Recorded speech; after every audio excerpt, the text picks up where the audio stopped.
in conversation with the international cricket umpire Anil Chaudhary ji.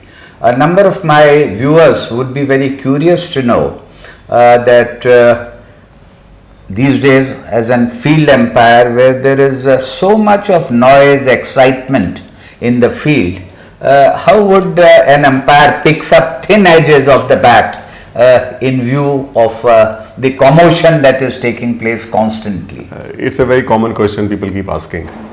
I think it is initially your gut feeling and gathering the clues quickly. When I'm saying clue, it is not going by place, your own clues, what you judge, where to judge, and suddenly sometime surprisingly we get noise also. Like I will not say noise, I'll get that odd behind tick. Yes. During noise also. So it depends which part of the bat ball has touched, because if it is facing this area, the sound will be less. Yes. But if it is a caught behind edge from here, and normally kookaburra white balls you get good sound.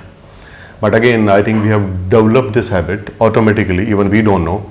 And yes, it's tricky sometimes. You need luck also, and then your experience helps. And with the experience one. Yeah, your experience help you, and that is job to do. We have to do it. Let it be whatever is coming.